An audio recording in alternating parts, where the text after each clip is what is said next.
Estamos encerrando hoje aqui um propósito falando sobre a ressurreição de Jesus. E nós vamos ver o que aconteceu, o que o Senhor Jesus falou no último dia dele conosco. Amém? A palavra de Deus fala que quando Jesus ressuscitou, ele ainda ficou conosco aqui, antes dele ascender ao céu, dele subir ao céu, ele ficou conosco por um período de 40 dias. Amém? E nesses 40 dias, ele apareceu muitas vezes para muitas pessoas. Teve uma vez, inclusive, acho que ainda vou mostrar para você hoje, que ele apareceu de uma só vez para mais de 500 irmãos. Então ele se revelou muitas vezes. Amém? Mas o que ele fez? O que ele falou no último dia? Vamos lá, Atos capítulo 1. O versículo de número 1 está escrito assim, ó. Fiz o primeiro tratado, ó Teófilo, acerca de tudo que Jesus começou, não só a fazer, mas a ensinar. Para um minuto aqui, olhem para mim. Quem está falando aqui, quem está escrevendo aqui, é o nosso irmão Lucas. Amém? Lucas escreveu o evangelho que leva o nome dele, e ele escreveu também o livro de Atos dos Apóstolos. Uma coisa interessante, olha que revelação bonita que nós temos aqui, é que o livro de Atos dos Apóstolos, o evangelho de Lucas, o evangelho que ele escreveu, e o livro de Atos dos Apóstolos, foram uma obra escrita para ser dirigida a uma pessoa. No versículo 1 ele está dizendo, ó, vamos ler de novo, ó, capítulo 1, versículo 1. Fiz o primeiro tratado, ó Teófilo. Então olha para mim, quando Lucas escreveu o evangelho dele, e depois, quando ele escreveu o livro de Atos dos Apóstolos, ele estava endereçando as duas obras a um irmão chamado Teófilo. Nós entendemos que esse Teófilo aqui, ele era um grego convertido, amém? Que queria conhecer Jesus, que queria conhecer a história da igreja. Então, o nosso irmão Lucas escreveu o evangelho, contando a história de Jesus, amém? E depois escreveu o livro de Atos dos Apóstolos, contando sobre o começo da igreja. Olha que bonito. A obra que no começo foi escrita para uma pessoa, hoje todos nós aqui conhecemos muito sobre a vida de Jesus, e tudo que nós sabemos sobre o começo da igreja foi por causa dessa obra. Louvado seja Deus, irmão. Aquilo que você faz para uma pessoa, sabe, evangelizando uma vida, você não sabe até onde aquilo pode chegar. Amém? Se você ganhar uma alma para Jesus, guarda essa palavra no coração. Se você ganhar uma alma para Jesus, se você evangelizar uma pessoa, através daquela uma alma, através daquele filho que você gerou para Deus, você pode gerar depois multidões. Muitos, milhares, milhões podem conhecer a Cristo através daquela alma que você ganhou. Amém? Você sabe que o nosso missionário R.R. Soares, ele aceitou Jesus quando ele era uma criança, um menino de 6 anos. Vocês já ouviram ele contar essa história várias vezes. Como é que aconteceu? Abriu uma igreja na rua da casa dele. E os irmãos da igreja, o pastor da igreja, não sei ao certo, passaram fazendo o quê? Evangelizando. E foram convidar os pais do missionário para ir no culto. Chegaram lá, não sei se ele estava na rua, não sei se bateu no portão, mas foi lá e convidou o pai do missionário e a mãe do missionário para ir no culto. E o pai do missionário que confirmou, não, a gente vai sim. Depois, quando os evangelistas foram embora, o missionário conta que começou aquela briga em casa. Mas como é que você fala que você vai num culto de igreja evangélica? Nós somos católicos, aquela coisa que você já imagina. Amém? Então, o que eles fizeram? Vamos fazer o seguinte, para a gente não ser mal educado, para não dizer que a gente fez desfeita, vamos mandar as crianças. Olha só, eu não vou, você não vai, mas a gente manda os meninos. Se eles soubessem a obra maravilhosa, amém, pessoal? Foi o missionário, criancinha, 6 anos, e os irmãos. E o missionário conta que a igreja era uma igreja pequenininha, não tinha quase ninguém, amém? O pastor era um pastor magro, meio encurvado, parece alguém que você conhece? Só não sou magro mais, né? Mas o pastor pregava apontando o dedo e dizendo assim, se você não aceitar Jesus, você vai para o inferno. O missionário com 6 anos de idade, chorando, ele falou, então eu recebo Jesus como meu Salvador. Agora, quem foi o pastor que evangelizou ele? O nome desse homem, eu não sei, alguém aqui sabe? Mas Deus sabe. Agora olha que coisa linda, se esse homem se ele nunca mais ganhou ninguém para Jesus, vamos dizer que esse pastor, ele nunca mais tenha conseguido ganhar uma alma para Jesus, que ele nunca mais tenha conseguido evangelizar ninguém, aquele menino que ele ganhou, olha quantas pessoas esse homem evangeliza hoje. São 190 nações no mundo, irmão, que a nossa igreja tem alcançado, que o Show da Fé alcança. Pessoas estão aceitando Jesus lá no Oriente Médio, na África, em todos os continentes. Louvado seja Deus, através da vida dele. Amém? Uma alma que ele ganhou, uma alma que você ganha para Jesus. Uma vez eu ouvi falar que, me perdoa agora, mas me fugiu o nome do evangelista, mas era um pregador que estava andando pelos Estados Unidos e fazendo cruzadas, sabe, evangelísticas mesmo, para ganhar almas para Jesus. E ele, cada cruzada que ele fazia, cada culto evangelístico que ele fazia, ele ia numa cidade, evangelizava, falava de Jesus. Quando terminava, ele tinha um diário que ele anotava como tinha sido o culto, como tinha sido a reunião. Então terminava lá, ele falava: hoje foi uma bênção, hoje, vou dar um exemplo aqui, hoje 100 pessoas entregaram a vida para Jesus, hoje 200 pessoas entregaram a vida para Jesus, amém? Um dia ele passou numa cidade, ele fez um culto evangelístico e quando terminou o culto ele estava triste. Aí ele escreveu no diário dele assim: hoje a cruzada não foi muito frutífera, hoje o culto não foi muito bom. Só um jovem aceitou Jesus. O nome dele era Billy Graham. O nome do rapaz que aceitou Jesus no culto. Para quem não sabe, Billy Graham foi o maior pregador da nossa geração, o maior evangelista. Amém? O homem que falou de Jesus para mais pessoas nos últimos anos. No dia que esse jovem estava no culto, aquele pregador fez o apelo: quem quer dar a vida para Jesus? Só aquele rapaz levantou a mão. Só ele foi na frente para aceitar Jesus. E o pastor que estava pregando: puxa, mas só um. Mas aquele um levou milhões de almas para Cristo. Quem está entendendo, diga glória a Deus. Lucas não escreveu o evangelho dele para uma multidão, escreveu para um irmão, escreveu para o Teófilo, contando a história de Jesus. Depois escreveu outro tratado falando sobre a obra do Espírito Santo no começo da igreja. E hoje todos nós estamos sendo abençoados por causa disso. Ganhe o teu filho para Jesus. Se você ganhar o teu filho para Cristo, irmão, você já está fazendo uma obra linda. Evangelize o teu vizinho, ganhe ele. Amém? Uma alma que você ganha para Cristo vale mais que o mundo todo e pode evangelizar o mundo todo. Aí, continuando, versículo 2, diz assim, até o dia em que foi recebido em cima, depois de ter dado mandamentos pelo Espírito Santo aos apóstolos que escolhera, versículo 3, aos quais também, depois de ter padecido, se apresentou vivo, com muitas e infalíveis provas, sendo visto por eles por espaço de 40 dias, e falando do que respeita ao reino de Deus. 4. E estando com eles, determinou-lhes que não se ausentassem de Jerusalém, mas que esperassem a promessa do Pai, que disse ele: de mim ouvistes. Para um minuto aqui, olha para o pastor. Veja você que o nosso irmão Lucas está falando sobre a ressurreição de Jesus. Ele está dizendo que Jesus ressuscitou, ficou conosco ainda por quantos dias, igreja? 40 dias, e que muitas vezes ele deu infalíveis provas da sua ressurreição. A ressurreição de Jesus é incontestável, amém? Ele se revelou a todos quantos ele quis se revelar, apareceu vivo a muitas pessoas, e ele não desapareceu, não é que o corpo sumiu depois da ressurreição, não, ele apareceu muitas vezes, para quem ele quis aparecer, para quem havia um propósito que assim fosse. Quem está entendendo, diga glória a Deus. Então Lucas está falando sobre a ressurreição de Jesus, e ele está falando agora, olha que lindo, ele vai nos dar as últimas palavras de Jesus antes dele subir ao céu.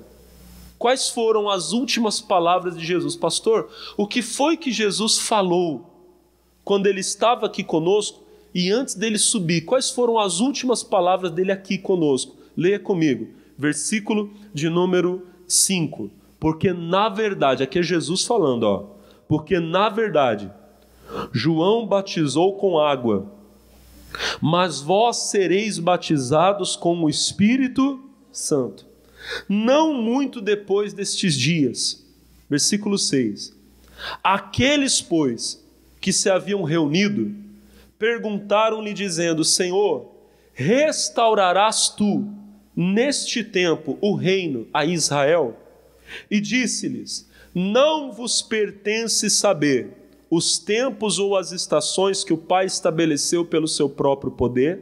Versículo 8, mas recebereis a virtude, o poder do Espírito Santo, que há de vir sobre vós, e ser-me-eis testemunhas, tanto em Jerusalém, como em toda a Judéia e Samaria e até os confins da terra. Agora muita atenção no versículo 9, e quando dizia isto, ou seja, ele estava o quê?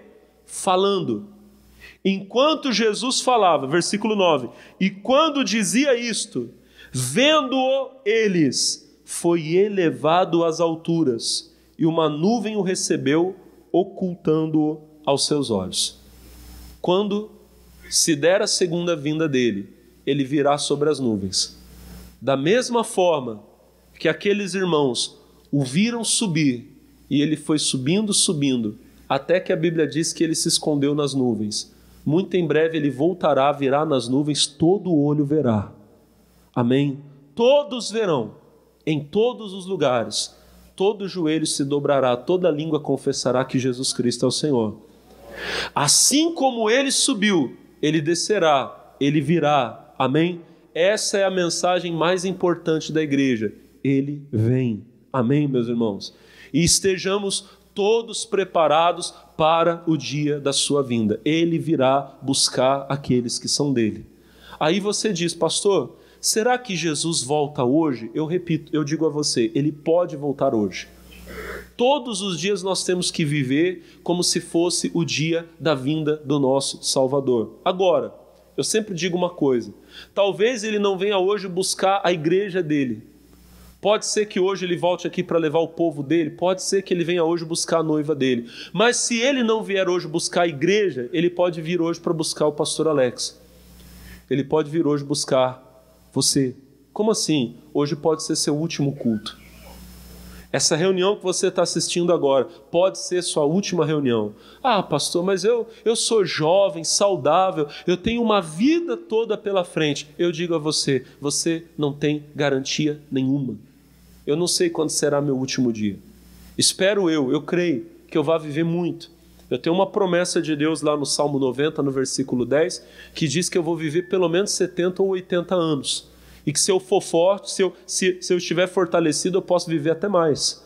Ontem eu estava conversando com meu amigo pastor Jorge, e ele disse que a avó dele, a sua avó, pastor?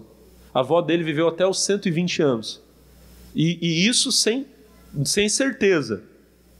Porque você sabe que antigamente o povo fazia o registro, às vezes no dia que ia lá, o pai ia no cartório fazer, né? Não tinha isso? A criança já tinha 4, 5 anos, o pai ia lá e eles registravam naquela data. Então talvez ela tivesse até mais, mas imagina, a mulher viveu até os 120. A Bíblia diz que alguns pela robustez, pela força, vivem mais. Mas a garantia que nós temos é de 70, 80. Se Jesus quiser que eu chegue aos 70, aos 80 ou aos 120, glória a Deus. Mas se ele quiser me levar hoje, eu estou pronto. Amém, irmão? Se ele quiser levar você hoje, você tem que estar pronto, preparado. Irmão, tem pessoas aqui que talvez não estão prontas. Você sabe que você não tem obedecido a Deus, não tem vivido para Deus. Louco! E se essa noite pedir a tua alma? Se arrependa hoje do seu pecado, entregue a sua vida a Jesus. Você já entregou a vida a Jesus, mas você está vivendo na desobediência à palavra de Deus. Irmão, se arrependa enquanto há tempo. Deus está me usando para falar com alguém aqui. Amém? Se arrependa enquanto há tempo, em nome de Jesus. Buscai ao Senhor enquanto Ele está perto. Invocai-o enquanto se pode achar. Amém? Depois da morte vem o juízo, irmão. Quando chegar do outro lado, não tem arrependimento. Não adianta você falar: Senhor, mas me dá uma segunda chance. Não tem segunda chance. Não existe reencarnação. Ninguém vai voltar aqui para pagar em vida os seus pecados. Cristo pagou o preço pelos seus pecados. Se você não tiver sido lavado pelo sangue dele, Do outro lado, não tem mais sacrifício. Não há mais nada que possa fazer, que possa ser feito para pagar o preço pelo seu pecado. Entregue a vida a Jesus. Ele virá, ele vem. Amém? Mas quando ele subiu, enquanto ele subia, ele estava deixando uma mensagem para a igreja. Imagina por um momento, os irmãos que estão aqui, você que é pai, você que é mãe, mas serve para todos. Mas imagine que você soubesse que é sua última hora. Imagine, você está lá no hospital, você cumpriu seus dias, amém? E o doutor chama você e ele fala, olha, seu Alex, acabou, não tem mais nada que se possa fazer, daqui a algumas horas você está partindo. Agora você tem a oportunidade de se despedir da sua família. Imagine, irmão, vai ser minha última conversa com meus filhos, com a minha esposa. Amém? Eu tenho 2 pequenininhos que provavelmente não iriam lembrar, mas o meu mais velho lembraria. O meu mais velho de 11 anos, com certeza o que eu falasse ia ter um impacto nele. A última coisa que eu falasse para minha esposa, com certeza ia ficar gravada no coração dela. Amém? Se você soubesse que é sua última conversa com a sua família, que depois você vai embora, o que é que você falaria? Você falaria qualquer coisa? Amém? Imagina, teu filho chegou, você sabe que a última conversa que você vai ter com ele, você vai perguntar para ele do jogo do Corinthians, do São Paulo, do Palmeiras? Você ia perguntar isso? Ô filho, e aí o jogo hoje, hein? Não, irmão. Isso é uma coisa fútil. É uma coisa boba. Amém? Com certeza, eu não sei você. Se fosse eu creio que eu iria buscar palavras para deixar como se fosse vamos dizer assim, um amparo para ele. Filho, eu ia falar as coisas que eu julgo que são importantes. Meu filho, não esqueça nunca de Deus. A coisa mais importante da vida é você estar na presença de Deus. Jesus tem que ser o alicerce. Amém? Eu ia dar conselhos que eu julgo que iam ser importantes. Amém? Eu ia falar, filho, você é bem novinho ainda. Mas daqui a uns anos você vai casar, rapaz. Metade do sucesso da tua vida depende da pessoa com quem você vai escolher casar. Não é Deus que escolhe, não. É você que escolhe. Se você escolher errado, você está lascado. Porque casamento é um só. Depois você não pode divorciar, então escolha bem. Eu ia dar conselhos assim. Quem está entendendo, diga amém. Coisas que eu julgo importantes. Eu não ia falar coisas que não iam ter relevância. Os irmãos estão entendendo? Cada um sabe o que iria falar. O que é que o Senhor Jesus escolheu falar? Ele poderia falar muita coisa. Enquanto ele estava indo embora, enquanto ele estava subindo, o que ele estava falando comigo, com você? O que ele estava falando para a igreja? Ele estava dizendo isso aqui, ó, são as últimas palavras dele. 4. Estando com eles, capítulo 1, versículo 4. Estando com eles, determinou-lhes que não se ausentassem de Jerusalém. Então Jesus diz, fiquem em Jerusalém. São as últimas palavras, amém? Fiquem em Jerusalém.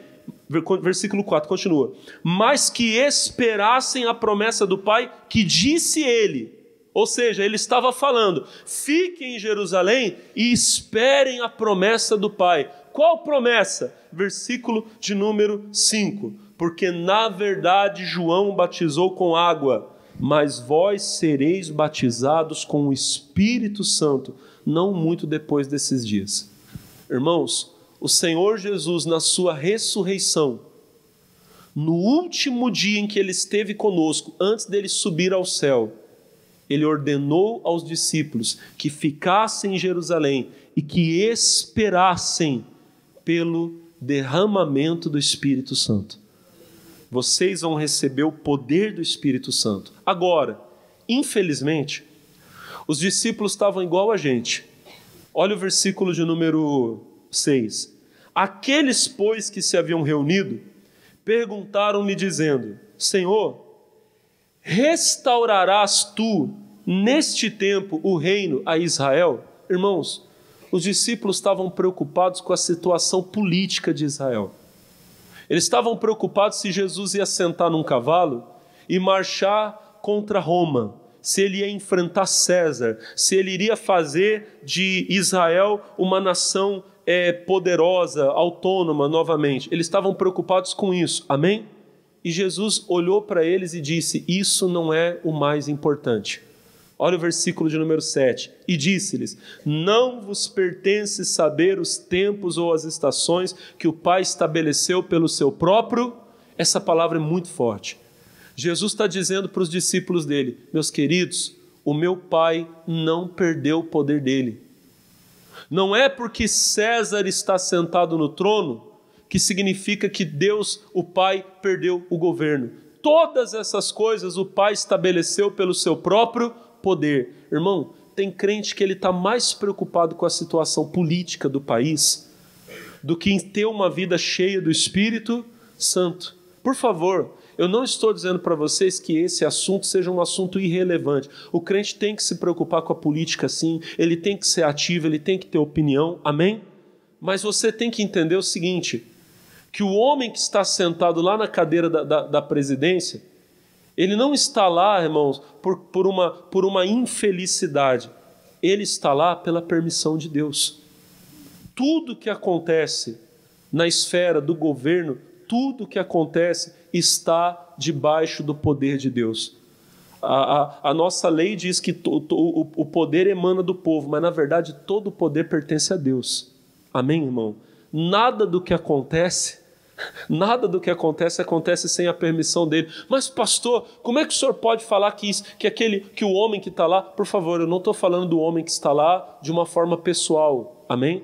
Eu estou falando, hoje quem está lá é o Lula, mas poderia ser o Bolsonaro, como poderia ser qualquer outro. Amém? Eu falei esses dois nomes aqui porque são os nomes que sempre estão na conversa do povo.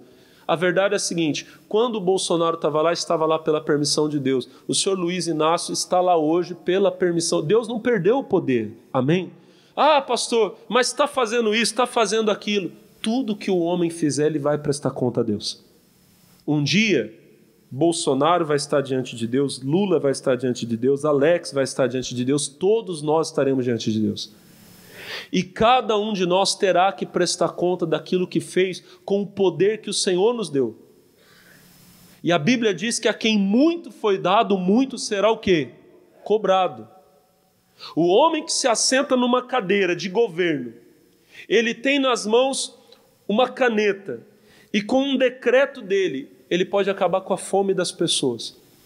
Ele pode dar dignidade para as pessoas. E ele não o faz. Um dia ele vai ter que prestar contas a Deus do porquê não fez. Sério, amém?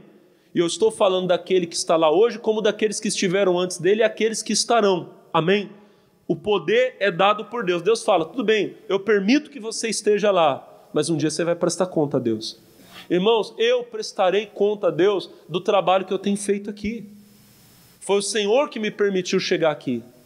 E um dia eu vou estar diante do Senhor e Ele vai me cobrar do trabalho que eu tenho feito. Amém, irmão? Se quando eu chego aqui para você, eu prego qualquer coisa. Se eu falo apenas palavras para agradar você, porque eu quero ganhar as pessoas para mim, se eu fizer isso, eu vou prestar conta a Deus. Eu tenho que estar aqui anunciando a verdade. Mesmo que alguém possa não gostar, mesmo que alguém possa se incomodar, mas eu vou prestar conta a Deus do pão que eu trago para você aqui. Eu tenho que receber de Deus para dar a você. Quem está entendendo, diga amém. Então é coisa séria. Agora lembre disso, o Pai não perdeu o poder. Todas as coisas estão debaixo do poder, da autoridade dele, ele sabe tudo, diga amém. Agora, a maior prioridade da igreja não tem que ser isso. Os discípulos estavam preocupados, Senhor, mestre, é agora que o Senhor vai restaurar o reino a Israel? Jesus diz, não vos pertence saber os tempos e as estações que o Pai estabeleceu pelo seu próprio poder.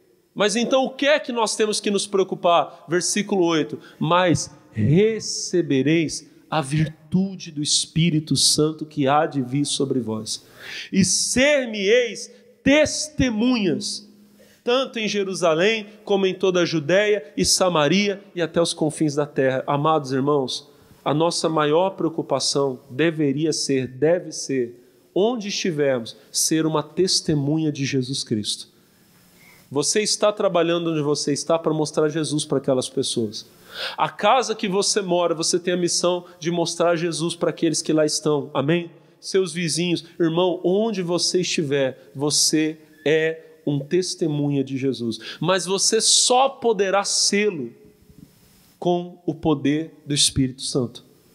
Através do poder do Espírito Santo, você precisa. Amém? A igreja não pode tratar o Espírito Santo como uma coisa. Porque muitos ainda pensam assim, que o Espírito Santo é uma nuvem, que ele é uma luz, que ele é um poder, que ele é uma coisa. O Espírito Santo não é uma coisa, ele não é uma luz, ele não é um poder, ele é uma pessoa, ele é Deus. Amém? Ele não é o poder, ele é o dono do poder, o poder pertence a ele. Olha o que Jesus fala, mas recebereis o poder do Espírito Santo. Ele não disse assim, vocês vão receber o poder que é o Espírito Santo. Não, vocês receberão o poder do Espírito Santo. O poder pertence a Ele. Quando o Espírito de Deus vem viver em você, quando ele enche você com o poder dele, você é capacitado então a ir. E aí você irá. O próprio Espírito Santo vai te levar, vai levar você em lugares que você não imagina. Diga a glória a Deus. Você começa em Jerusalém. O que é Jerusalém? É a sua casa. É onde você mora, é a sua família, diga glória a Deus. Daqui a pouco você está na Judéia, alcançando os seus vizinhos, diga glória a Deus. Daqui a pouco você está evangelizando Samaria, os estranhos, amém? E a Bíblia diz que Ele pode levar você até os confins da terra. E em nome de Jesus nós vamos chegar, irmão. Onde ninguém chegou ainda, vamos chegar para levar a mensagem poderosa do Evangelho de Cristo. Mas só podemos fazer isso através do poder do Espírito Santo. Uma igreja, olhem para mim, uma igreja que não tem o poder do Espírito Santo, ela tem falta daquilo que é mais importante. Vamos rapidinho, é o texto que eu vou mostrar para você hoje. Você está em Atos, vamos no capítulo de número 8, rapidinho. Atos capítulo 8. Vocês conhecem esse texto, eu mesmo já mostrei para vocês aqui algumas vezes. Amém? Atos dos Apóstolos capítulo 8. O versículo 1 diz assim, e também Saulo consentiu na morte dele. E fez-se naquele dia uma grande perseguição contra a igreja que estava em Jerusalém. E todos foram dispersos pelas terras da Judéia e da Samaria, exceto os apóstolos. Para um minuto. Quando a igreja começou, ela era uma comunidade única na cidade de Jerusalém. Os 12 apóstolos estavam evangelizando Jerusalém. E a igreja estava crescendo. No primeiro dia, no dia de Pentecostes, ela já tinha 3.000 membros. Depois, um tempo depois, a Bíblia diz que Pedro e João levantaram um paralítico lá na porta do templo, se converteram mais 5.000 pessoas. Então a igreja já tinha pelo menos 8.000 pessoas e estava crescendo. Cada dia Deus mandava mais gente. Então, em Jerusalém havia uma igreja que talvez tivesse ali quase 10.000 membros ou mais de 10.000 membros, talvez muito mais do que isso. As multidões se reuniam, chegava uma hora que não tinha mais lugar, não cabia mais, não tinha um lugar que comportasse tanta gente. Eles colocavam os doentes na rua, Pedro ia passando, o sol batia em Pedro, a sombra dele se projetava nos doentes, os doentes eram curados, era uma coisa linda, maravilhosa, amém? Só que então houve uma perseguição. Um irmão nosso chamado Estevão, ele foi um dos 7 primeiros obreiros da igreja. A igreja estava tão grande que os 12 apóstolos não estavam dando conta de tudo. Então eles consagraram 7 diáconos, 7 obreiros. Entre eles, houveram 2 que se destacaram mais. O primeiro foi Estevão. Estevão, além de fazer o trabalho de cuidar dos pobres, de colocar comida na mesa, porque essa era a missão deles, cuidar das viúvas, ele também se tornou um forte pregador da palavra. E ele dava um testemunho tão poderoso de Jesus que não havia, entre os grandes de Jerusalém, da religião dos judeus, não havia ninguém que conseguisse competir com ele. Aquilo foi gerando uma ira tão grande que ele foi preso, foi levado a julgamento. E eles estavam lá, irmão, aquela multidão de homens cheio de ódio, e Estevão, a Bíblia diz que ele estava diante deles, o rosto dele parecia o rosto de um anjo. Que homem abençoado, que homem de Deus, amém? E eles tentando refutar o que ele falava, não conseguiram. Ele foi falando de Jesus de maneira poderosa e de repente ele teve uma visão. Ele olhou e ele viu os céus abertos, ele viu o Pai na sua glória e ele viu o Senhor Jesus assentado à destra do Pai. E ele disse, eu vejo. Quando ele disse que viu Jesus assentado à destra do Pai, aqueles homens ficaram doidos, amém? Arrastaram o Estevão para a praça e apedrejaram ele. E aí tinha um jovem ali, no meio daquela multidão, chamado Saulo. Ele era o jovem judeu da seita dos fariseus, o mais radical de todos. Ele se aproveitou que tinham matado Estevão e ele fez uma coisa que ele já queria fazer há muito tempo: eu acabo com essa igreja hoje. Ele liderou um grupo de pessoas e começaram a fazer o quê? A pegar os crentes que eles encontravam e levar presos. Ele liderou uma perseguição tão grande em Jerusalém que todos os crentes que moravam em Jerusalém tiveram que sair de Jerusalém, tiveram que fugir. Ficaram em Jerusalém apenas os 12. Os nossos irmãos Pedro, Tiago, João ficaram em Jerusalém. Mas os irmãos tiveram que fugir. Ai, pastor, que triste. Parece triste, né, irmãos? Mas a Bíblia fala em Romanos capítulo 8, versículo 18, que todas as coisas cooperam juntamente para o bem daqueles que amam a Deus. Jesus tinha dito: vocês vão começar em Jerusalém, mas vocês depois irão para a Judéia e irão para Samaria. Amém? Como eles não foram, Jesus deu um jeito deles saírem dali. Irmão, quando aparecer uma luta na sua vida, uma batalha, não veja aquilo como fim. Talvez aquilo é a oportunidade do seu crescimento, de você chegar onde você não foi ainda. Amém? A igreja era grande, mas ela estava restrita àquela cidade. Então os irmãos tiveram que fugir, foram pela Judéia, foram para Samaria. Em cada lugar que eles chegavam, começava uma nova igreja. Olha que coisa linda. Saulo achou que estava acabando com a igreja, ele, mesmo na perseguição, ele cooperou para o crescimento da igreja. Diga amém. E aí a Bíblia vai nos dizer como foi que o evangelho chegou à cidade de Samaria. Capítulo 8, versículo de número 4. Os que andavam dispersos iam por toda parte anunciando a palavra. Então a igreja estava crescendo. Diga amém. Versículo 5. E descendo Filipe à cidade de Samaria, lhes pregava a Cristo. E as multidões unanimemente prestavam atenção ao que Filipe dizia, porque ouviam e viam os sinais que ele fazia. Pois os espíritos imundos saíam de muitos que os tinham, clamando em alta voz. Muitos paralíticos e coxos eram curados. Versículo 8. E havia grande alegria naquela. Então foi assim que o evangelho chegou à cidade de Samaria, através de Filipe. Quem era esse Filipe? Era um dos 7 primeiros diáconos, um dos 7 primeiros obreiros da igreja. Amém, irmãos? A Bíblia diz que ele chegou em Samaria pregando a Cristo. Ele era um evangelista. Normalmente os evangelistas, eles são usados por Deus com o dom dos milagres. Eles são usados para curar os enfermos e expulsar os demônios. Filipe chegou fazendo isso em Samaria. Então muitas pessoas começaram a crer. Daqui a pouco tinha uma multidão.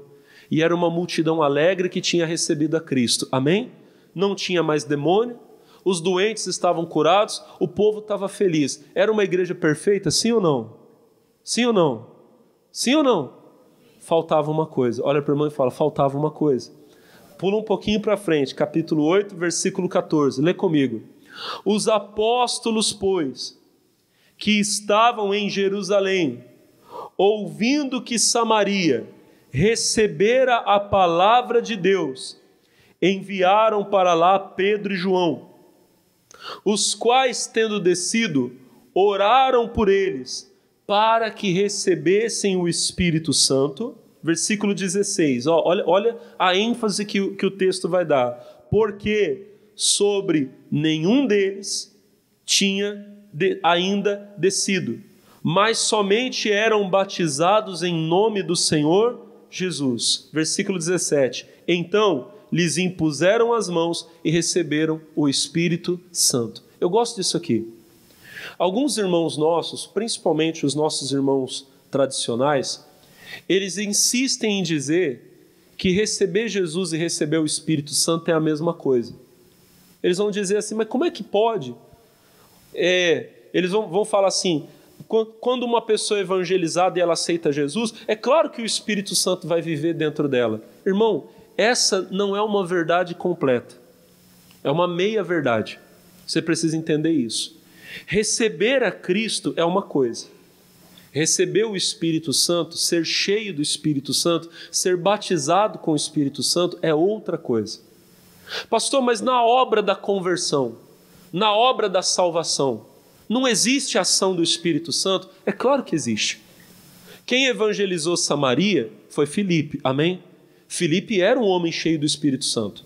Se você voltar aqui no capítulo 6, rapidinho, capítulo 6, versículo 1, rapidinho, Ora, Atos capítulo 6, versículo 1, ora, naqueles dias, crescendo o número dos discípulos, houve uma murmuração dos gregos contra os hebreus, porque as suas viúvas eram desprezadas no ministério cotidiano. Versículo 12.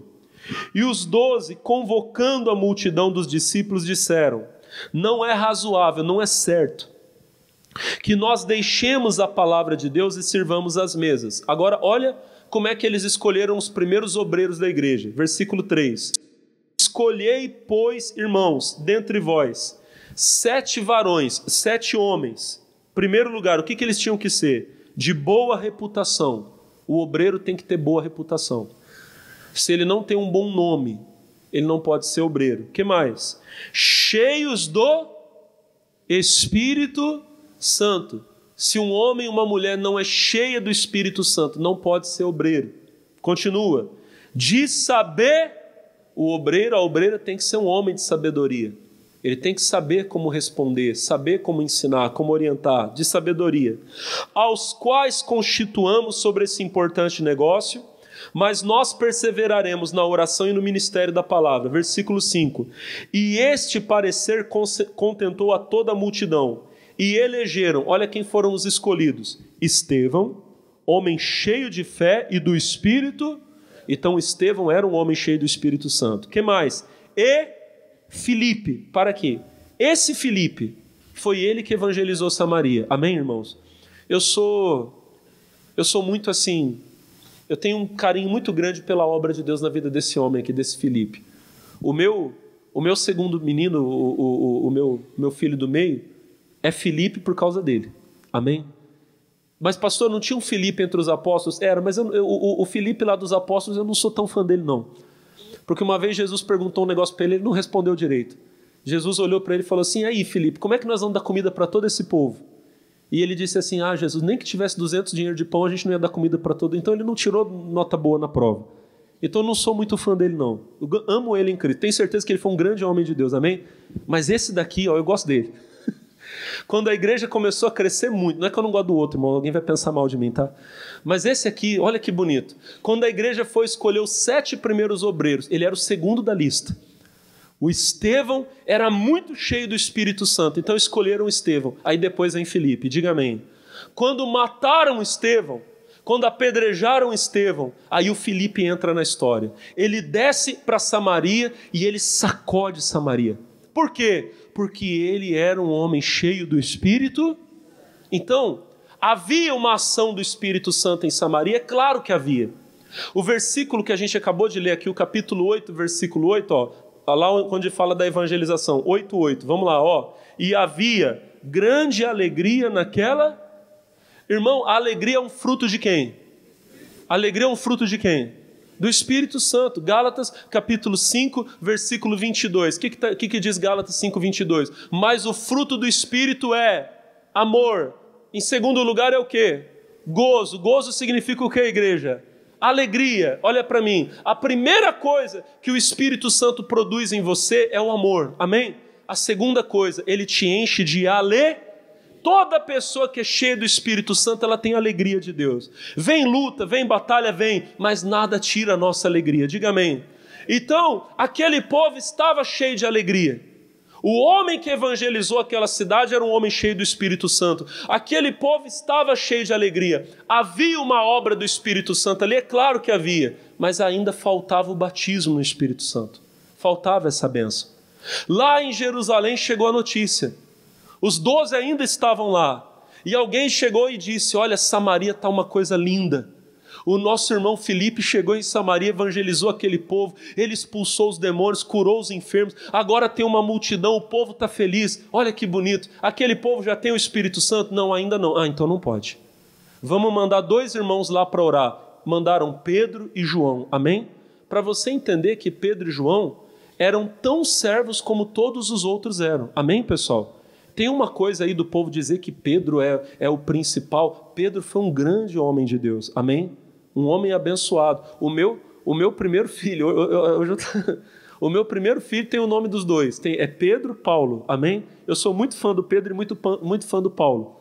Então a minha esposa teve uma revelação, um dia eu cheguei para ela e falei assim, olha, qual o nome que a gente vai dar pro menino, quando ela estava grávida? Aí ela disse assim para mim, olha, eu sonhei que eu estava num culto, olha que bonito o sonho que Deus deu para ela.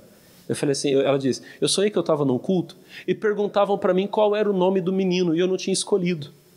Aí quando eu abri a Bíblia, eu abri na carta de Pedro. E quando eu abri na carta de Pedro, caiu uma gota de azeite em cima da Bíblia. Então vai ser Pedro. Eu falei, mas eu posso colocar Paulo também? Porque eu gosto de nome, eu gosto de nome composto. Eu gosto de nome, e gosto de nome comprido, irmão. Amém? Ó, os meus meninos, ó, Pedro, Paulo, Viana, Miranda de Lima da Silva. E é o menor. Porque o segundo é Felipe Augusto Viana Miranda de Lima da Silva. E o terceiro é Tiago Henrique Viana Miranda de Lima da Silva. Eu acho lindo o nome comprido, amém, pessoal? Eu tava lá na escola, a professora falou, olha, o nome de Dom Pedro I era Pedro de Alcântara, Francisco, Antônio, João, Carlos, Xavier, de Paula, Miguel, Rafael, Joaquim, José, Gonzaga, Pascoal, Cipriano, Serafim, de Bragança e Bourbon. Eu falei, olha que nome grande. Se eu pudesse dar um nome grande desse assim para os meus filhos, já pensou? Vocês acham que eles iam gostar, pessoal? Tem irmão que está aí, pastor, o senhor inventou isso. Não, o nome dele era esse. O nome de Dom Pedro I era Pedro de Alcântara, Francisco, Antônio, João, Carlos, Xavier, de Paula, Miguel, Rafael, Joaquim, José, Gonzaga, Pascoal, Cipriano, Serafim, de Bragança e Bourbon. Olha o nome do homem. Olha para o irmão e fala assim, olha que nome bonito, comprido, grande. Amém? Então, voltando aqui, vamos voltar para a mensagem. Olha aqui para o pastor Alex. Irmãos, irmãs, que coisa extraordinária. A igreja recebeu a Jesus, mas faltava o Espírito Santo. Então Pedro e João foram até Samaria e oraram por aqueles irmãos. Para quê? Para que eles recebessem o Espírito Santo. Eu quero terminar a mensagem hoje dizendo, você precisa ser cheio do Espírito Santo. Você recebeu a Cristo? Glória a Deus. Essa é a coisa mais importante.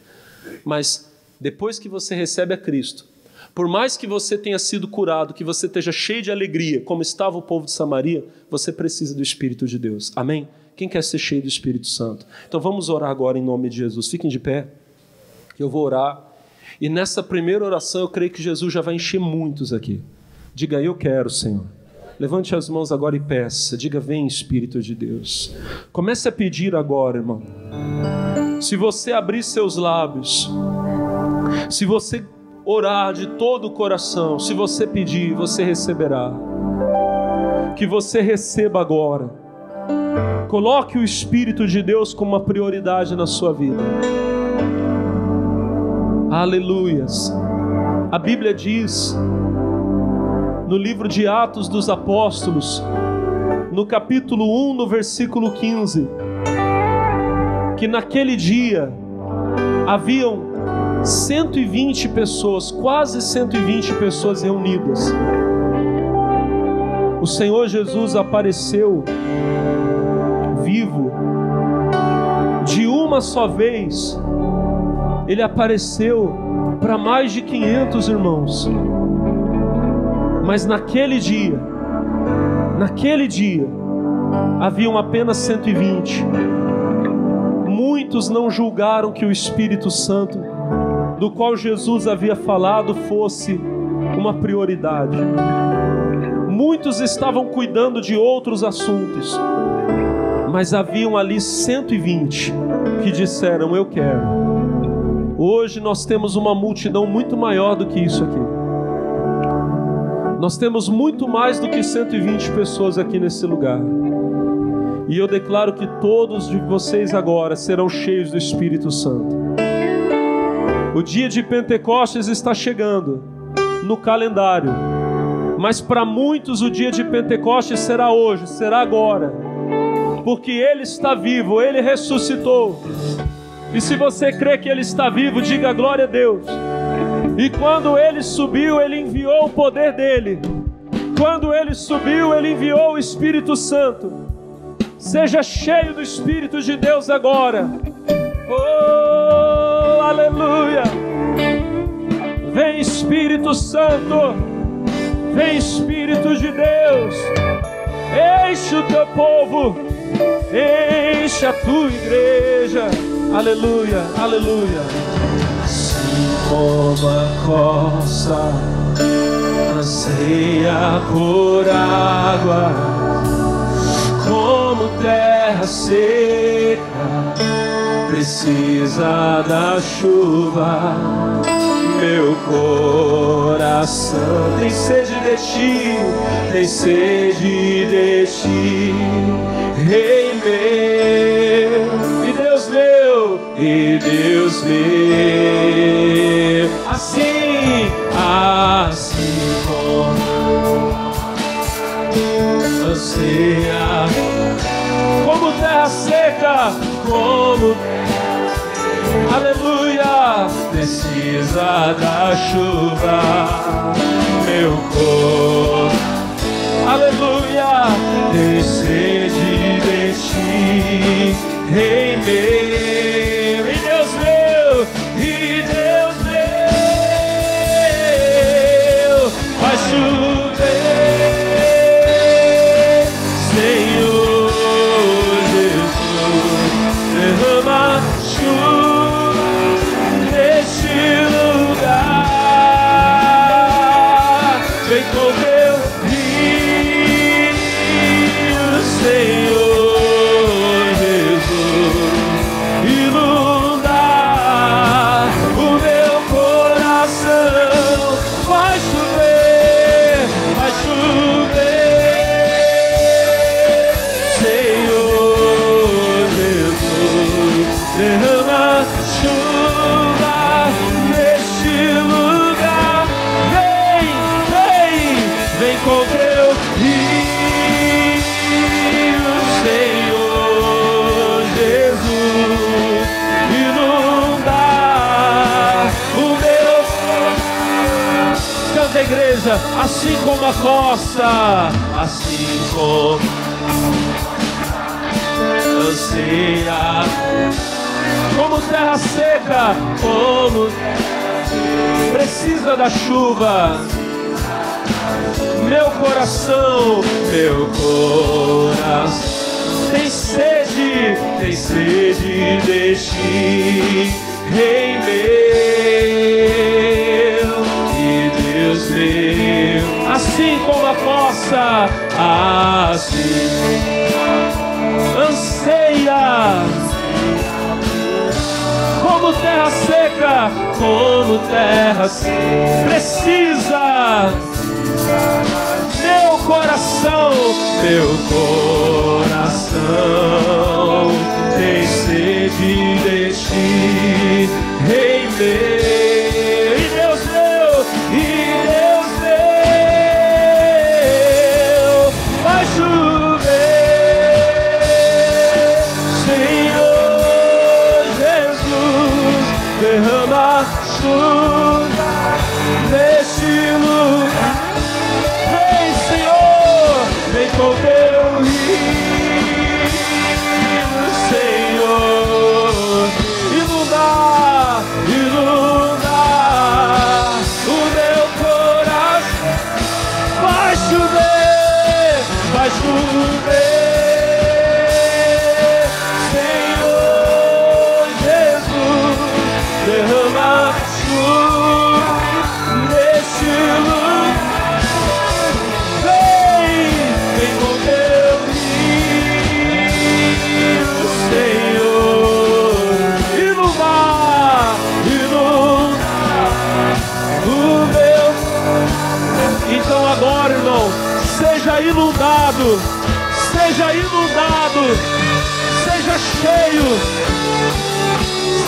cheio do Espírito Santo. O poder dele vem sobre você.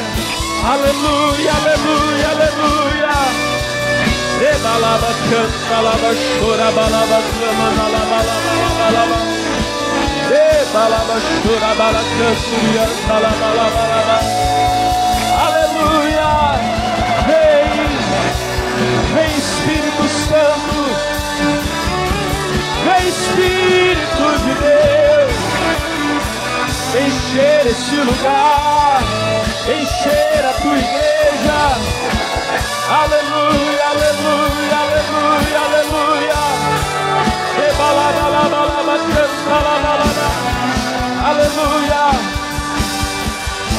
chover, faz chover, faz chover, Senhor, Senhor. Os obreiros andando na igreja, derrama deste, oh glória, vem com Deus, Senhor, Senhor Jesus.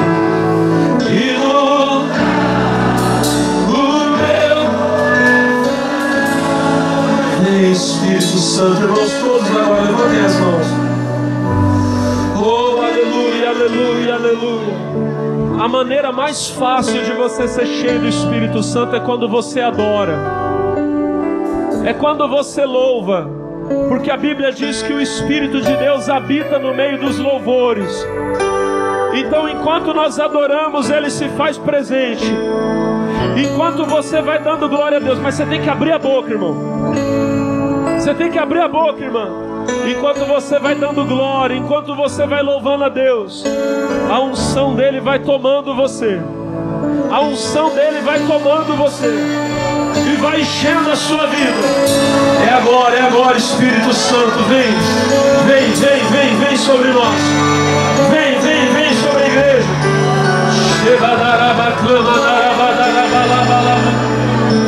Irmão, irmã, agora em nome de Jesus, sem medo, abra a sua boca. A evidência, o primeiro sinal é falar em línguas. Comece a falar em línguas agora. Ele está te batizando agora. Ele está te enchendo agora. Agora, receba. Receba o Espírito Santo. Receba o Espírito de Deus agora, agora. Vem Espírito Santo, vem Espírito de Deus, vem. Cadê a glória a Deus da igreja? Cadê a voz dos homens de Deus? Cadê a voz das mulheres de Deus? Dos obreiros, das obreiras, dos jovens, das crianças.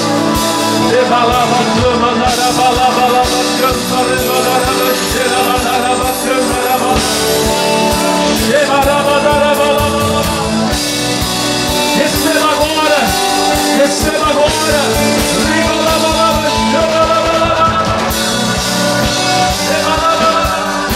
Vem Espírito Santo, vem Espírito de Deus. Oh, aleluia. Vai chover, vai chover, Senhor Jesus. Derrama nesse lugar. Vem com Deus, Senhor Jesus. Ilumina o meu. Vai chover, vai chover, Senhor Jesus. Derrama chuva neste lugar.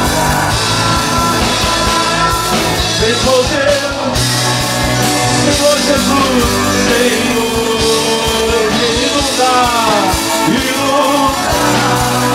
o meu. Oh, glória a Deus. Obrigado, Senhor.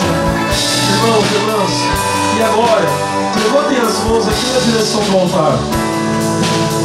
E esse poder, essa unção do Espírito Santo que está aqui neste lugar, o poder que está enchendo esse altar agora, você que está com as mãos levantadas aqui na direção, ele vai até você, aí onde você está agora, curando o seu corpo, te sarando, do alto da cabeça à planta dos pés. Os enfermos sejam curados agora, todos, em nome de Jesus. Como ministro de Deus, eu repreendo todo mal, toda enfermidade, toda doença, toda dor, e eu digo: saia, vai embora, agora, em nome de Jesus. Coloque as mãos sobre a cabeça e diga: eu recebo a cura. Com mais fé, diga: eu recebo a cura. Diga: eu sou sarado, em nome de Jesus. Levantem as mãos agora e louvem a Deus. Diga: obrigado, Jesus. Irmão, E eu declaro que essa unção de Deus que está aqui, agora, ela alcança a sua casa, alcança a sua família. Sua casa será abençoada, sua família será abençoada, está sendo abençoada agora. E quem crê, diga obrigado, Jesus. Levante as mãos e diga: Senhor, com mais fé, diga: Senhor, muito obrigado pela salvação, muito obrigado por esta bênção que o Senhor está me dando hoje. Diga: eu tenho a alegria da tua presença. Todos digam amém. Digam